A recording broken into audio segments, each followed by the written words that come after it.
Terima kasih Pak Ahmad Budi Aulia. Selamat pagi Ibu Bapak semuanya. Selamat pagi Bu. Yang saya hormati Profesor Dr. Andus Ki Ketut Suardika SPD SI, juga Ibu Reni Dwi Riastuti MPDSI sebagai narasumber 1 dan narasumber 3, juga kepada segenap panitia dan juga Bapak Ibu peserta. Saya akan membawakan tentang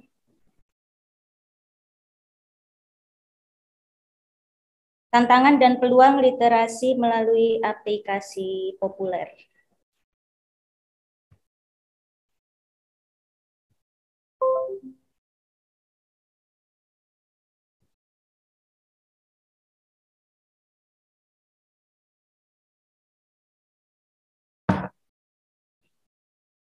Ya, apakah sudah bisa dilihat materinya? Bisa. Sudah bisa, Bu. Terima kasih. Bisa. Kita sekedar berbagi dan sharing yang mana ini semua kita mengalami. Literasi dari aplikasi populer terutama semenjak masa pandemi COVID-19 dari tahun 2019 akhir sampai sekarang yang terlihat mulai menurun, tetapi mulai muncul kembali isu adanya varian yang baru. Sehingga pernah kita sebagai pendidik itu dibuat kalang kabut tentang sistem pendidikan yang kita berikan kepada anak didik kita. Nah, kita mencoba untuk melihat tentang peluang juga tantangan literasi dari aplikasi populer, karena kita tahu bahwa anak didik kita sekarang dari SD saja sudah mengenal WhatsApp ya, terutama karena musim pandemi kemarin mereka harus mengumpulkan tugas, kemudian melihat materi, berkomunikasi dengan guru dan sebagainya. Dan juga mereka sudah biasa dengan penggunaan YouTube, baik untuk materi pelajaran ataupun untuk mencari informasi. Juga mereka sekarang lagi keranjingan tentang TikTok ya. Bahkan kapan hari itu ada fenomena PTM yang mengajak peserta didiknya untuk berjoget TikTok ya, cukup booming waktu itu ya, cukup banyak menyita perhatian dari kita. Kemudian bagaimana sih kita menilai aplikasi-aplikasi populer ini, bisakah dipakai untuk sumber literasi atau cara berliterasi?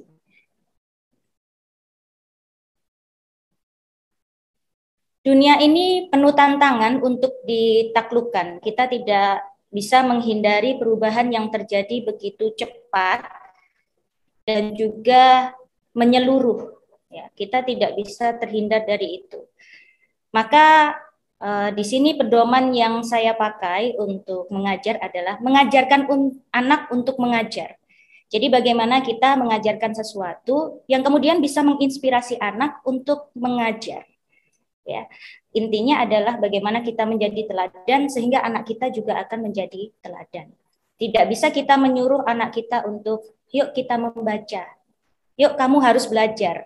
Tapi ketika kita belajar, ketika anak belajar, kita nonton TV, kemudian main HP dan sebagainya. Itu tidak bisa. Maka kalau menyuruh anak belajar, itu ciptakan budaya belajar.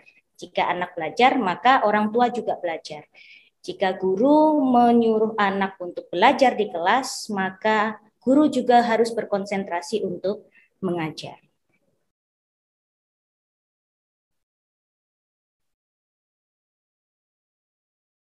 Kehidupan pada abad 21 ini penuh tantangan dan persaingan. Hal ini sangat berdampak antara lain pada tingkat depresi yang tinggi, di samping tersedianya peluang bagi yang memiliki kompetensi hidup, serta memiliki multiliterasi yang menguatkan kapasitas fisik, mental, serta intelektual peserta didik. Oleh karena itu, peserta didik dituntut harus memiliki karakter yang kuat agar dapat menghadapi tantangan abad 21 tersebut ya. Ini sudah dikuatkan juga oleh Bapak Profesor Dr. I. Ketut Suardika tentang tantangan abad 21. Jadi tingkat depresi itu semakin tinggi. Tetapi kita tidak menutup kemungkinan bahwa ada peluang untuk mereka yang memiliki kompetensi hidup. Inilah yang kita tekankan pada anak didik kita. Serta memiliki multiliterasi. Jadi literasi itu tidak hanya soal buku fisik, tetapi sekarang lagi marak tentang literasi digital. Sehingga mereka itu bisa dikuatkan kapasitas fisiknya, mentalnya, serta intelektual.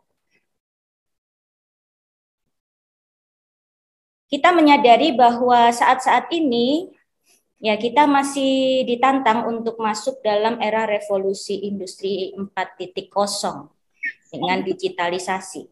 Tetapi kita juga dipacu untuk menuju era society 5.0, di mana nantinya kehadiran pelayan-pelayan itu digantikan oleh robot.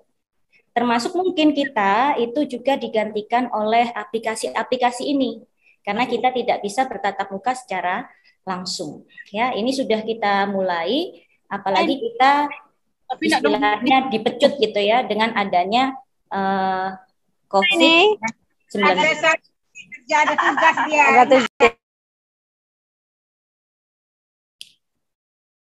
Kita harus mengikuti arus zaman dan kita kuasai. Sekali lagi kita tidak bisa menghindar dari arus globalisasi ini. Kita harus ikuti seperti air yang mengalir. Kalau deras kita tidak bisa melawan, percuma ya.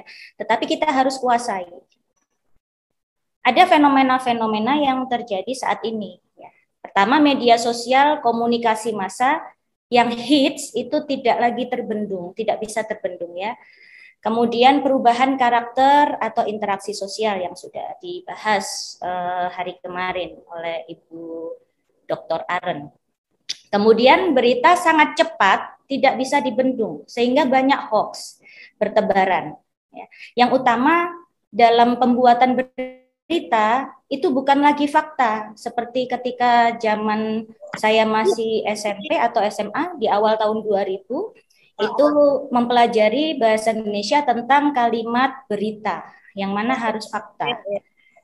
Berita itu harus independen, tidak boleh tergantung dengan yang lain. Tetapi sekarang beda lagi. Kita melihat berita itu tergantung dari channel mana yang kita lihat. Juga ada banyak berita-berita yang seolah-olah hanya untuk menggelitik penasaran publik. Artis A mati padahal masih hidup segar bugar gitu. Karena ada banyak orang bikin judul berita itu hanya untuk kepentingan ekonomis, bukan untuk menyajikan satu fakta yang terjadi. Kemudian pola asuh orang tua juga berubah. Kalau dulu orang tuh harus nurut sama orang tua, kalau enggak dikatakan anak durhaka. Kalau sekarang tidak. Kita bilang ke anak, ya mungkin Anda juga mengalami ya, untuk mendidik jangankan anak SMP SMA, anak SD saja sudah bisa bukan melawan tapi mengutarakan pendapatnya sendiri. Sehingga ketika kita memberitahu, dia membalik ya. Lah ibu sendiri seperti itu, lah mama sendiri seperti itu ya, lah bapak sendiri seperti itu. Jadi pola asuh orang tua ini berubah dari yang dulu kata-kata sakti ya.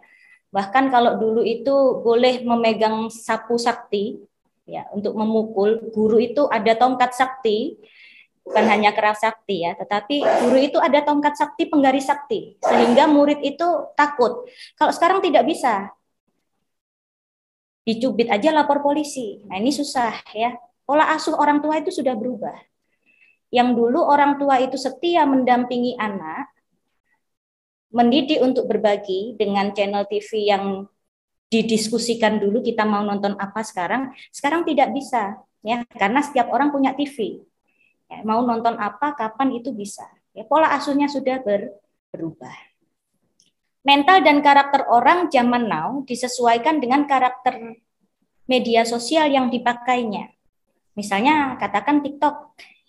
TikTok itu singkat, dia antara 15 sampai 60 detik. Dia kalau suka kita lihat, kalau enggak kita skip. Sama, ketika kita mengajar pun juga begitu. Ketika kita mengajar, kalau kita menarik bagi murid, itu dia akan menonton. Ya, dianggap menonton, kita ini dianggap sebagai tontonan. Tetapi ketika kita tidak menarik, maka dia skip. Itu disesuaikan dengan zaman now. Ya. Sekarang apa-apa mudah.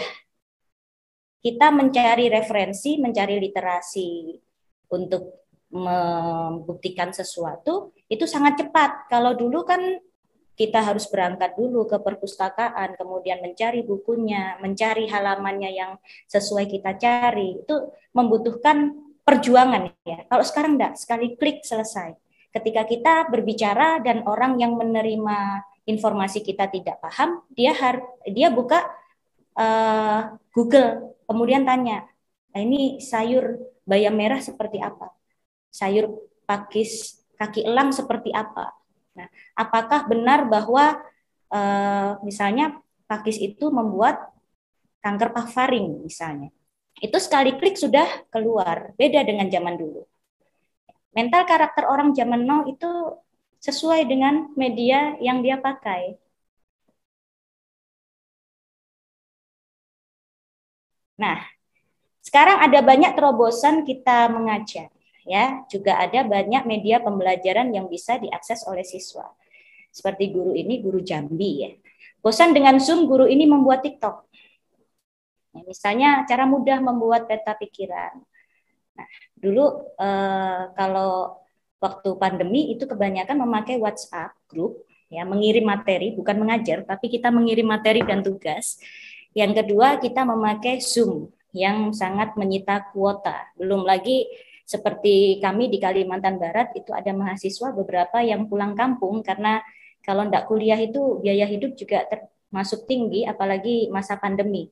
Mereka mengikuti kuliah itu sampai ada yang naik pohon di ujung bukit, ya, di puncak bukit hanya untuk mencari sinyal. Jadi kalau waktunya hujan, badai itu mereka pamit izin live karena berbahaya. Ya, bosan dengan itu, dengan Zoom, akhirnya guru ini membuat TikTok dan ini banyak diikuti ya.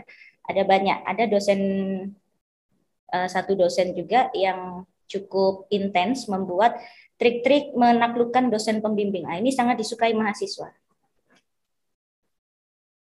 Nah, ini banyak acap kali kita lihat ya, tapi kita hanya untuk melihat sekarang Januari, ini data Januari ya, Januari 2021 itu platform yang paling banyak dipakai itu YouTube. Ini karena masa pandemi juga ya, sehingga banyak pembelajaran tuh via YouTube. Juga karena YouTube itu memberikan kontribusi untuk pembuat videonya. Kalau dia ada kriterianya tertentu, dia dapat duit, gitu ya. Punya kontribusi. Kemudian WhatsApp, ya, WhatsApp kita semua pakai ya, kita semua pakai WhatsApp paling banyak karena memang dia bisa berbagi apapun dan bahkan bisa dimasukkan ke laptop atau komputer. Nah, ini yang seperti kita mungkin Anda banyak juga mengikuti tentang tayangan film tentang layangan putus ya, yang mana bisa melihat oh ini suami lagi selingkuh atau tidak itu dari WhatsApp, bisa disadap WhatsApp-nya nih. Nah, ini ibu-ibu banget ya. Kemudian Instagram ini juga banyak dipakai, Facebook juga. Nah, TikTok yang nomor sekian ini di tengah-tengah itu selama tahun 2021 memiliki indikasi pengunduh terbanyak. Jadi dia bisa naik ke pada akhir Desember dia naik penggunaannya. Banyak orang yang memakai TikTok. Juga tayangan-tayangan senada itu ada snack video, kemudian Instagram juga mengeluarkan Reels yang juga bisa dipakai sebagai platform pembelajaran. Nah, ini ada perbedaan kalau kita pahami, mungkin kebetulan atau mungkin juga ada penyebab ya. Kebanyakan yang memakai Facebook, kalau kita lihat di sini, itu adalah laki-laki. Kemudian yang memakai Instagram, itu kebanyakan adalah perempuan. Nah, ini juga mungkin nanti bisa didiskusikan. Mengapa banyak Instagram itu perempuan sedangkan laki-laki Facebook. Apakah penelitian ini relevan terjadi dengan kita atau tidak? Tapi yang jelas saya juga merasakan saya lebih suka menggunakan Instagram daripada Facebook. Lebih cepat gitu pemakaiannya. Ya. Tapi khalayaknya memang paling banyak adalah Facebook. Nah, ini minat belajar sesuai aplikasi. Ini harus kita sadari terjadi juga di siswa kita, peserta didik kita. Minat belajar sesuai dengan aplikasi yang dia pakai. Misalnya tadi saya ambil yang terbanyak ya, yaitu via YouTube. Mengapa YouTube? Ya, dalam YouTube itu ada beberapa karakter.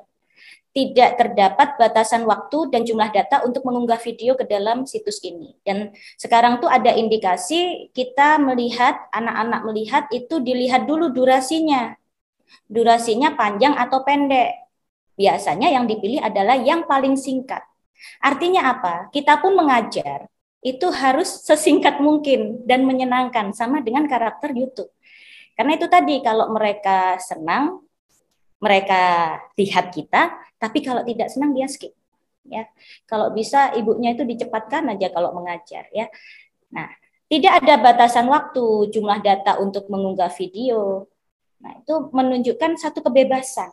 Ya, anak sekarang tuh maunya bebas, bebas memilih ya yang dia suka, bebas memilih waktu, bebas, pokoknya bebas gitu ya, tidak ada ikatan. Kemudian sistem keamanan yang sangat baik karena pihak YouTube sendiri membatasi jenis konten dan tidak memberikan izin jenis konten yang berbau ilegal dan sara. Nah, ini jadi aman untuk anak-anak. Apalagi sekarang sudah ada YouTube untuk anak-anak. Jadi aman, maunya aman gitu ya.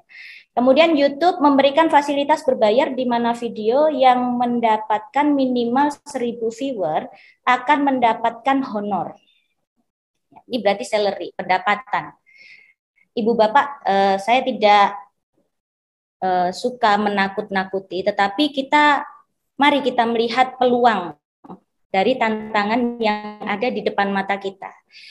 Jadi kita bergerak bukan berdasar rasa ketakutan, tapi ini peluang yang bisa kita berikan ke anak-anak kita. Ya, jadi anak-anak sekarang itu dari SD sudah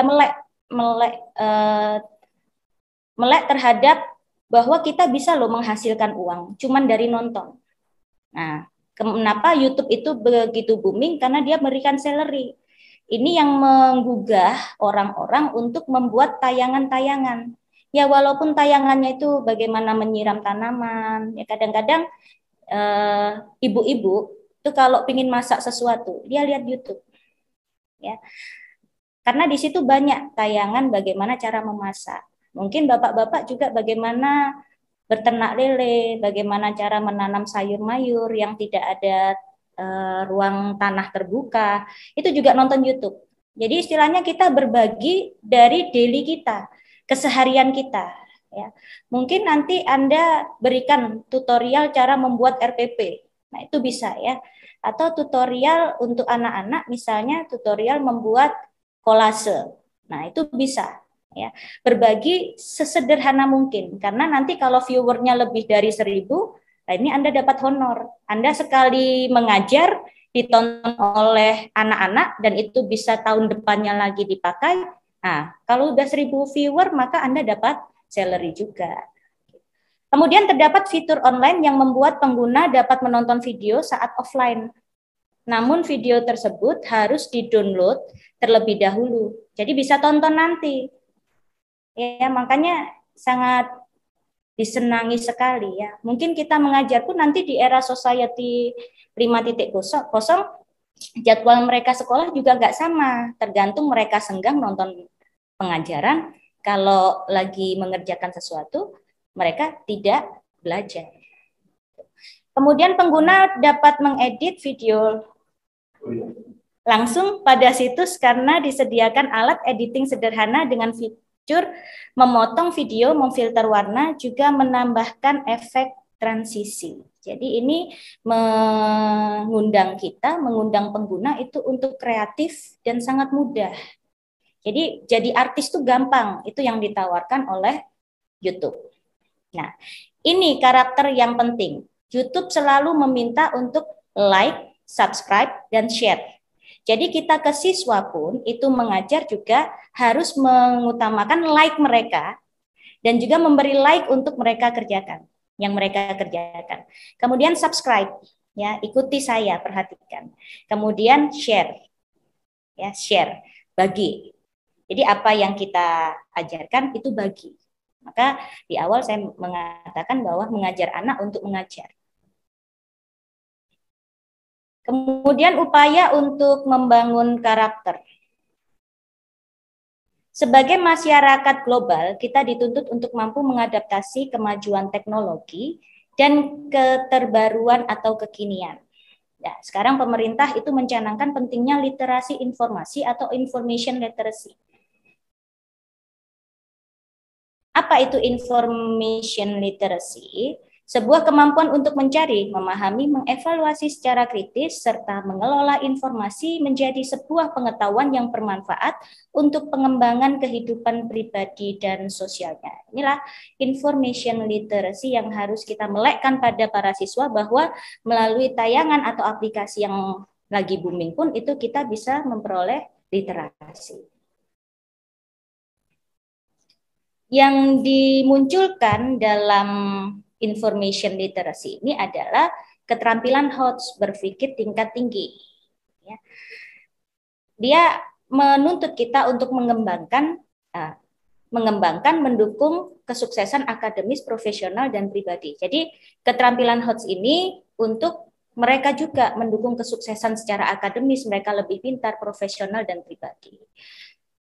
Anak saya itu kelas 4 SD, pertanyaannya sudah mengenai Perang Dunia Kedua, kemudian hukum Newton, kimia, dan lain-lain, sampai psikologi juga. Dari mana? Dari YouTube.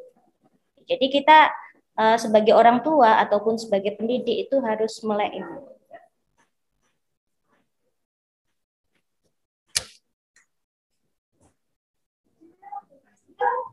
Kemudian literasi digital itu berkaitan dengan 4 komponen, representasi bahasa, produksi, dan khalayak.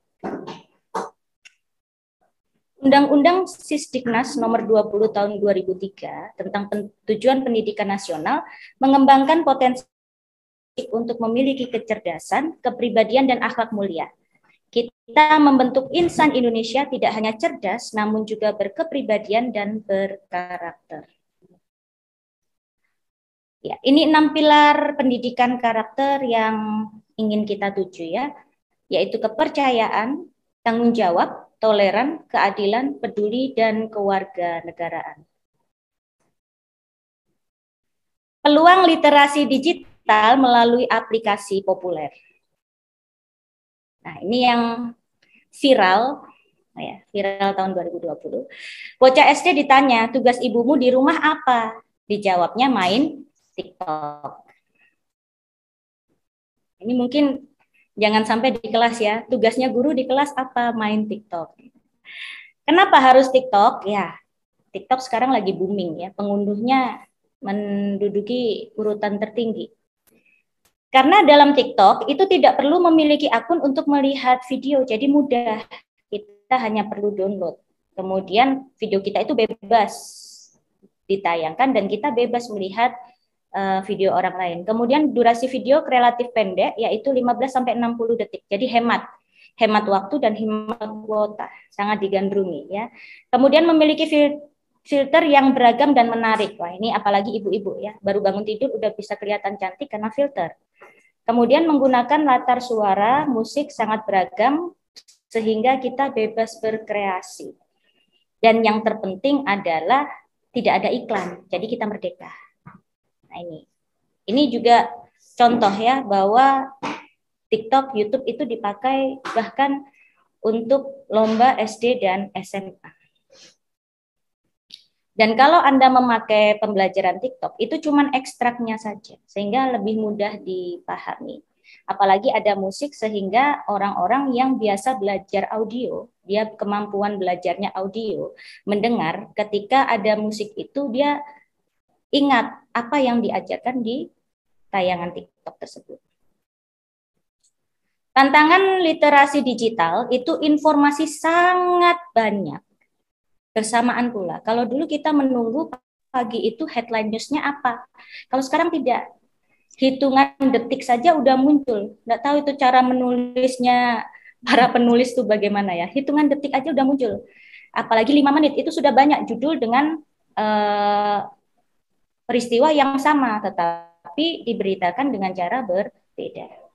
Kemudian literasi digital berperan untuk mencari, menemukan, memilah, serta memahami informasi yang benar dan tepat. Nah, ini mungkin Anda alami ketika grup wali murid SD berubah menjadi grup arisan.